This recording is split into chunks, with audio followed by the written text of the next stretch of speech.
Comment il est possible de venir produire de la musique avec un bout de plastique? Parce qu'au final, le disque vinyle ou le disque micro-sillon, qu'on appelle aussi le 33 tours, c'est un bout de polymère synthétique dans lequel on est venu stocker de la musique. Donc on va essayer de voir comment ce stockage il est possible, et puis comment cet appareil, la platine tourne-disque, permet de venir retranscrire cette musique. Déjà, si on prend un peu en arrière, au moment où la personne est venue appuyer sur le bouton de mise en marche, c'est venu activer un mécanisme qui permet la mise en marche d'un moteur à courant continu.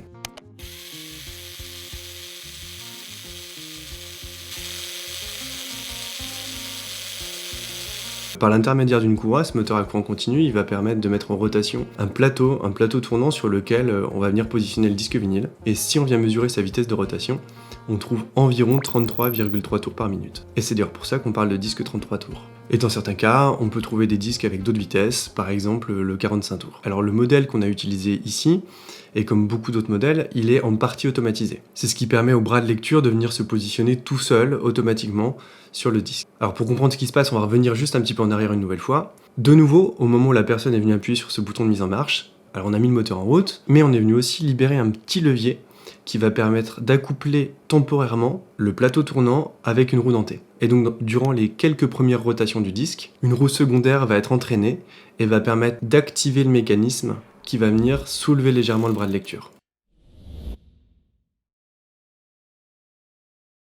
Cette même roue dentelle va permettre d'entraîner un mécanisme qui va faire pivoter le bras de lecture sur une dizaine de degrés pour le positionner au bon endroit. Juste après, le petit mécanisme de poussoir qu'on a vu va être relâché. La tête de lecture, la cellule de lecture, elle vient se poser sur le disque, et c'est vraiment là où le processus qui nous intéresse va commencer. La musique, elle va naître du contact de la pointe de lecture avec le disque. Et ce disque est fait dans un polymère synthétique. On est venu creuser un sillon qui va prendre la forme d'une spirale d'Archimède. Cette spirale, elle est hyper longue. Si on considère que le disque qu'on a là, il comporte 21 minutes de musique par face, comme le disque, il va tourner à une vitesse de 33,3 tours par minute, il va réaliser environ 700 tours. Et avec un calcul assez simple, on en déduit que la longueur du sillon qui va être parcouru sera d'environ de 358 mètres. Donc en gros, si on était en mesure de venir dérouler ce sillon sur toute sa longueur, on dépasserait d'une cinquantaine de mètres la tour Eiffel. Alors à l'inverse, si on s'intéresse à l'ordre de grandeur de la largeur de ce sillon, on arrive sur des dimensions toutes petites.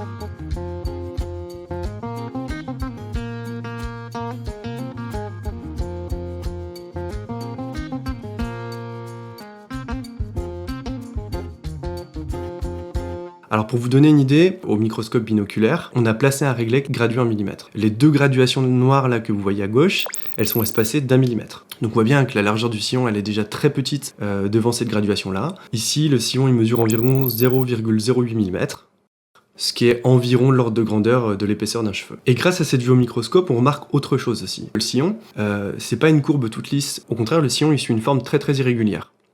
Alors en fait, sur la cellule de lecture, on a une pointe de lecture qu'on appelle le diamant. Et c'est justement tous ces reliefs qui vont venir mettre en mouvement la pointe de lecture.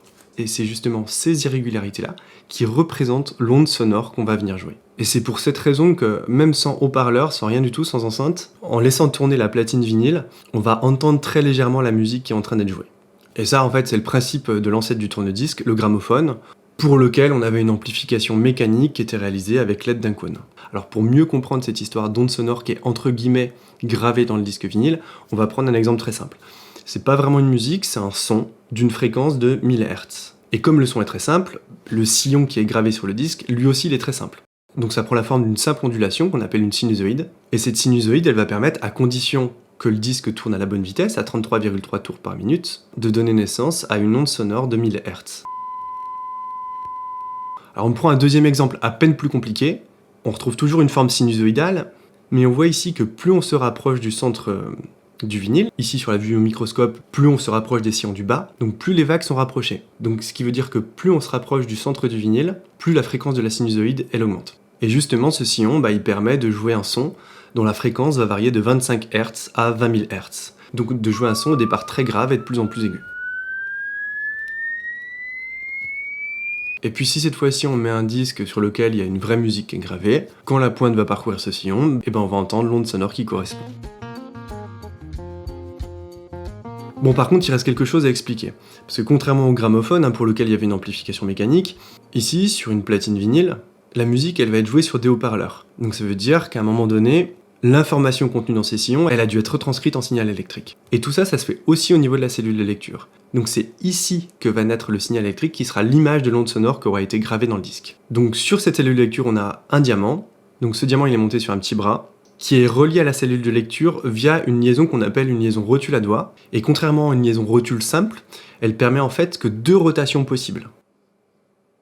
Sur ce bras qui porte le diamant, il y a 2 aimants qui sont fixés. Les reliefs du sillon, ça va mettre en mouvement la pointe de lecture, ce qui va mettre en mouvement le bras, et ce qui va mettre en mouvement les 2 aimants.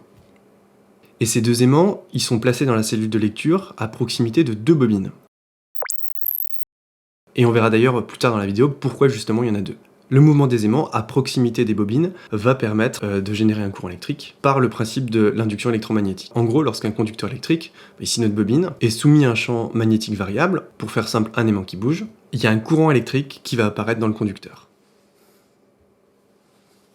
Donc dans notre cas, les 2 aimants qui vont bouger vont donner naissance à un champ magnétique qui est variable, c'est ce qui va générer un courant induit dans les 2 conducteurs, et c'est ce qui va provoquer l'apparition d'une tension aux bornes des 2 bobines.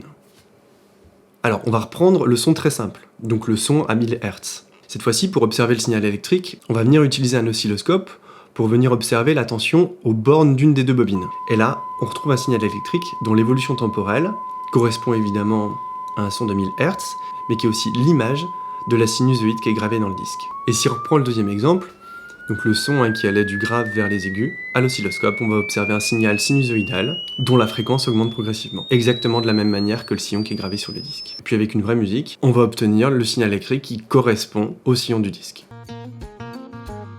Autrement dit, on retrouve un signal électrique qui correspond exactement aux vibrations mécaniques de la pointe de lecture. Donc ça y est, notre musique maintenant, elle prend la forme d'un signal électrique. Alors pour pouvoir l'écouter, il suffit ensuite d'amplifier ce signal avec des montages électroniques adaptés. Alors cette amplification, qu'on va pas venir détailler ici, elle permet d'obtenir le même signal mais avec une tension bien plus élevée. Et ensuite, il suffit d'utiliser cette tension pour alimenter des haut-parleurs et qui permettront, grâce à la vibration de la membrane, de recréer l'onde acoustique. Alors on a compris le principe général, mais il reste une grande question. C'est que cette platine vinyle, comme beaucoup d'autres d'ailleurs, elle permet de jouer de la musique en stéréo. C'est-à-dire qu'il y a 2 canaux différents pour les enceintes ou les écouteurs droits et pour les écouteurs gauche. Et ça, c'est ce qui permet de spatialiser le son pour une meilleure qualité d'écoute. Mais du coup, comment on a réussi à obtenir 2 signaux alors qu'on a depuis le début qu'un seul sillon et on a depuis le début qu'une seule aiguille, qu'une seule pointe de lecture?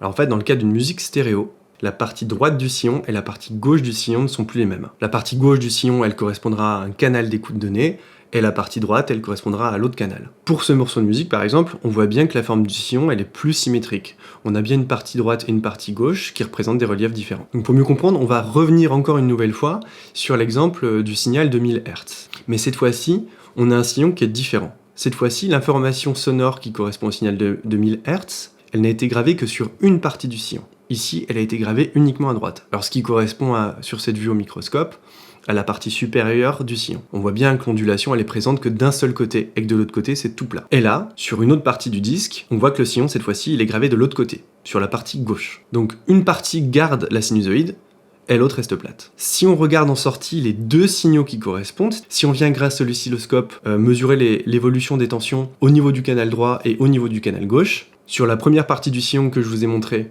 on observe 2 signaux, donc une sinusoïde à 1000 Hz, sur le premier canal, et sur le deuxième canal, on n'a rien du tout, aucun signal. Autrement dit, à droite, on entendra le son, et à gauche, on n'entendra rien du tout. Si on s'intéresse à la deuxième partie du sillon, c'est le contraire. Le signal qui était à 0 devient cette fois-ci une sinusoïde à 1000 Hz, et on entend le son de l'autre côté. Bon, ok, du coup, on voit comment le disque vinyle, il est capable de venir contenir, au sein d'un même sillon, 2 informations. Donc on a le sillon qui est comme ça, une partie du signal pour le canal droit, une partie du signal pour le canal gauche.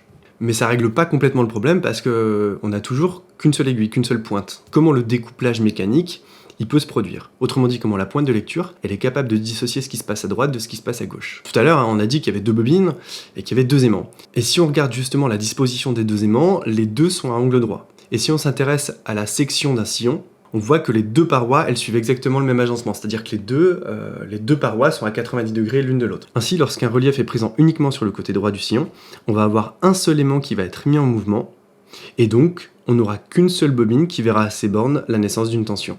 Ainsi, tout ce qui est à droite et tout ce qui est à gauche ne sera pris en compte que par une seule des 2 bobines. Et donc on a bien la création de 2 morceaux de musique indépendants, et on obtient bien une musique en stéréo.